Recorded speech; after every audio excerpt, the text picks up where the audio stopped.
तो पूछेंगे। ये कार्यक्रम के तहत हम आज आए हुए हैं वार्ड नंबर 23 के पार्षद प्रेमचंद्र कुशवाहा साहब के पास।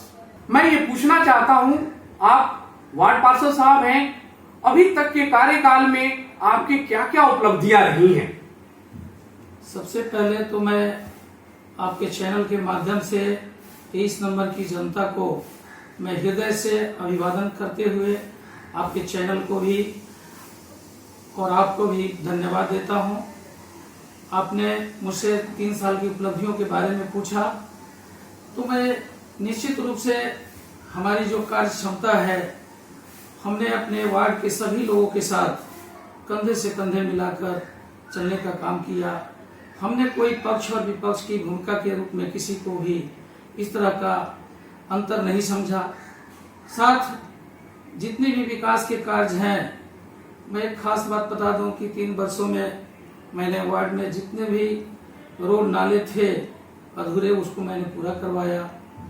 बिजली के कार्य भी जो वायरलेस था, वहाँ भी हमने केबल लगवाने का काम किया। और जनता से जुड़ी जितनी भी बातें हैं, मैं प्रतिदिन यहाँ जनता दरबार लगाकर उनकी समस्याओं को सुनता हूँ और करता हूँ। ये आपकी एक अच्छी बात मुझे लगी, क्योंकि आप जनता दरबार लगाते हैं। जनता दरबार लगाने का आखिर मकसद क्या है आपका? ऐसा मैंने इसलिए महसूस किया कि लोग मुखिया के पास, अपने प्रतिनिधि के पास जाते हैं और वो 1 दिन 2 दिन अपने जरूरत कार्यों से जाते हैं। अगर उनसे मुलाकात नहीं होने पर वो कई तरह की प्रोपगंडा करते हैं कि भाई आपको कई दिनों से मैं ढूंढ रहा हूँ, आप मिल नहीं रहे। उनकी भी जरूरत का कार्य होता है, इसलिए मैंने अपने दैनिक कार्यों में इसकी एकदम जोड़ करके कि मैं प्रतिदिन उनके लिए, संडे हो कोई छुट्टी का भी दिन मैं नहीं रखा हूँ, प्रत्येक दिन उनके लिए मैं सुबह 7 बजे से 11 बजे तक उनके लिए मैं बैठा रहता हूँ और जहाँ जिसकी जो जरूरत होती है वहाँ पहुँच करके उनका निदान करता हूँ। आई बात नाली की समस्या की। नाली पहले से भी बने हुए हैं, ऐसी कोई परेशानी तो नहीं है। कुछ एक नाली जहाँ पे कुछ ब्लॉकेज वगैरह हैं, लगभग उन लोगों के ऊपर आपने उन जगहों पे कुछ ध्यान दिया है? देखा जाए, नाली एक बहुत महत्वपूर्ण जरूरत का चीज है, क्योंकि शहर में नाली अगर नहीं होगा तो गंदगी भी फैलेगा और गंदगी मिटाना हम लोग का परम लक्ष्य है, उसे मिटाना है। तो हम लोग सारी जगहों, सारी मोहल्लों में नाली का कनेक्टिविटी करके और उसको प्रॉपर तरीके से सफाई करके हम लोग नाली को सुचारू रखते हैं। अब पूरा वार्ड को एक दिन में सब करना मुश्किल होता है, लेकिन उसको क्रमबद्ध हम लोग करते रहते हैं। तो आपके पास सफाई वाले की तो कमी है नहीं ना? किसी तरह की कोई परेशानी तो नहीं, सफाई वाले की कमी कैसे रहेगा? सफाई तो कर्मी हमारे पास है। अच्छा, समय के हिसाब से ये देखा जाए, आप समय से ये 2017 में आप रालोसपा में थे, बाद में आप बीजेपी में, ये क्या है? देखा जाए, पार्टी जब बनी राष्ट्रीय लोक समता पार्टी, तो हम लोग फाउंडर मेंबर रहे और माननीय उपेंद्र कुशवाहा जी मेरे दरवाजे पे गए और सुशासन के सच यात्रा के क्रम में मेरे दरवाजे पर और रात्रि विश्राम भी किए। मैं उनके विचारों से अवगत होकर के मैं पार्टी ज्वाइन किया और मैं उनके साथ रहा। और तब भारतीय जनता पार्टी माननीय नरेंद्र मोदी के लोकसभा चुनाव के समय उनका गठबंधन भारतीय जनता पार्टी के साथ रहा। माननीय नरेंद्र मोदी जी के नेतृत्व में भारत का जो विकास हुआ, लोगों ने उनको पसंद किया, उनके नेतृत्व को हम लोगों ने स्वीकार किया, तो मैं उनके साथ बिल्कुल रहा। जब राष्ट्रीय लोक समता पार्टी बीच में भाजपा छोड़ गई, तो हम लोगों ने भी उनसे नाता तोड़ लिया। आज मैं पुनः भारतीय जनता पार्टी के साथ हूँ। साथ साथ लोगों का आशीर्वाद मुझे मिला और मैं पूरे जिले में नगर पंचायत, नगर परिषद के बीच में जिला योजना समिति का सदस्य निर्विरोध चुना गया। ये मेरे लिए सौभाग्य की बात है। जिला योजना समिति के आप अध्यक्ष चुने, जिला योजना समिति के आप सदस्य हैं, तो आपने कुछ नगर के लिए क्या योजनाएं लेके आए हैं अभी तक? देखा जाए, ये तो एक सरकार की नई नीति है और नई नीति में सारे पंचायत और नगर और ग्रामीण क्षेत्रों के वार्ड समिति, जिला परिषद और नगर को जोड़ करके इसकी एक मॉनिटरिंग का एक केंद्र बनाया गया। समझ लीजिए कि मिनी सचिवालय बनाया गया, जो हमारे यहाँ जितने भी विकास के कार्य होते हैं, सारे विकास के कार्यों की लेखा जोखा और हम अपनी योजनाओं को भी वहाँ रखते हैं। क्या लग रहा है आपको, लग रहा है कि कुछ काम हो पाएगा हम लोग के नगर के लिए? बिल्कुल मैं रखा हूँ और सरकार इस पर विचार करेगी, क्योंकि सरकार का मैं एक छोटा अंग हूँ और हमारा काम है समस्याओं को वहाँ रखना, और मैं इस पर बार बार चर्चा भी रखता हूँ और सरकार इस पर निश्चित रूप से पहल करेगी।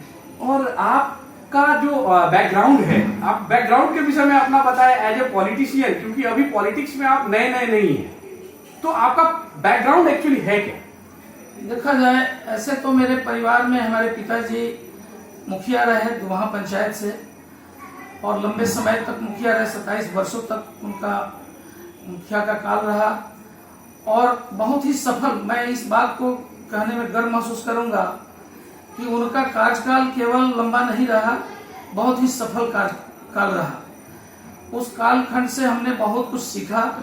आज उन्हीं के पद चिन्हों पर चल करके आज हम एक ग्रास रूटर बन करके, हम पायरस रूटर नहीं है, हम ग्रास रूटर बन करके आज नगर में आए और लोगों ने मुझे सेवा करने का सौभाग्य प्रदान किया।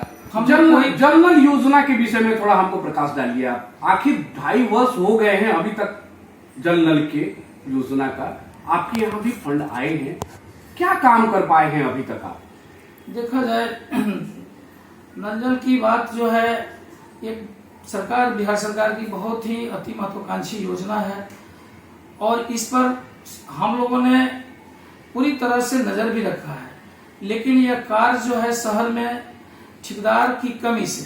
फिर आप लोग के ऊपर है ना, ये सारे डिपेंड तो आप लोग के ऊपर करता है। देखा जाए हम लोग बार बार इसकी शिकायत अपने नगर में कार्यपालक पदाधिकारी को देते हैं कि ठेकेदारों को जो है उस पर चार्जशीट किया जाए, उनके ब्लैक लिस्टेड किया जाए, समय पर कार्य नहीं हुआ, रोड तोड़ दिए गए, पानी का लोगों के तक पहुंचा नहीं, तो इसके लिए हम लोग लगे हैं। चुनाव बाद हम लोग उम्मीद करते हैं कि इस कार्य को हम लोग पूरा कर लेंगे। तो अब चुनाव बाद होगा, उससे पहले के चांसेस नहीं लग रहे? कार्य चूंकि लंबित है और इसमें सारी मशीनरी लगे हुए हैं, तो मैं अब कैमरे के सामने मैं बोल रहा हूँ, मैं तो बार बार इस प्रश्न को रखता हूँ, लेकिन ठेकेदारों के ऊपर कड़ी से कड़ी कार्रवाई की बात भी मैं कर रहा हूँ कि ऐसा बिना किए ये लोग कार्य नहीं करेंगे। ऐसे नगर परिषद इसके लिए उदासीन नहीं है, इसके लिए सारे के सारे जवाबदेह ये हमारे ठेकेदार हैं, जो जानकारी के अभाव में करने के लिए ये लोग समय पर कार्य पूरा नहीं कर रहे हैं। आपके वार्ड में पशुओं का बड़ा, सुअर, गाय, भैंस तो नहीं कह सकता मैं, गाय देखा है हम लोगों ने, सुअर को देखा, तो ये समस्या आप लोग क्यों नहीं सॉर्ट आउट कराते हैं? देखा जाए इसके लिए सिर्फ नगर पालिका ही जिम्मेवार नहीं है, चूंकि यहाँ गाय, आप क्या कहना चाहे, लोकल जो यहाँ के वासी हैं वो जिम्मेवार हैं? देखा जाए आपका गाय है वो कहीं ऐसा नहीं है कि अन्यत्र बाहर से आकर के हमारे यहाँ आता है, यहाँ के खुद जो लोग पालते हैं उसको, वो इसको रोड पे छोड़ देते हैं। हम लोगों ने कई बार माइकिंग कराया, उसके दंड की भी हम लोगों ने व्यवस्था किया कि जो लोग खुले में गाय छोड़ेंगे उनको हम लोग एक पेनाल्टी के तौर पर करेंगे, और लोगों को जागरूक किया कि घरों में अपने रखें, जितनी व्यवस्था है उतना ही में रखें, या दूर पर कैटल का जो रख रखाव है वो रखें, शहर इससे साफ सुथरा रहेगा और विचरण नहीं करेगा। आए दिन बहुत तरह की घटनाएं भी शहर में हुई है, हम लोग इसके लिए कई प्रयास भी किए हैं, जनता भी हम लोग का सहयोग किया है। बीच में साढ़ के यहाँ से हम लोगों ने निकालने के लिए एक टेंडर निकाल करके इसका प्रयास करके अधिक से अधिक साढ़ों को हमने शहर से बाहर किया भी है, और यह निरंतर करने की भी जरूरत है। इन्हीं सवालों का जवाब लेते हुए खबरी 24/7 हर वार्ड पार्षद से मिलेगी, हर वार्ड पार्षद से बात करेगी, हर समस्याओं को सुनेगी। हमारे कैमरामैन मनीष के साथ नवीन गिरी, बहुत बहुत धन्यवाद। आप प्रेमचंद जी, बहुत बहुत धन्यवाद। बहुत बहुत धन्यवाद आपका भी। चूंकि आपने घर घर तक पहुंचकर समस्याओं को खत्म करने के लिए पहुंच रहे हैं, इसके लिए खबरी 24 का मैं तहे दिल से शुक्रिया अदा करता हूं कि आप ऐसे ही हम लोगों को जगाते रहें और हम लोग अपनी कार्य के प्रति ईमानदारी रख करके जनता की सेवा करते रहें। बहुत बहुत धन्यवाद। धन्यवाद।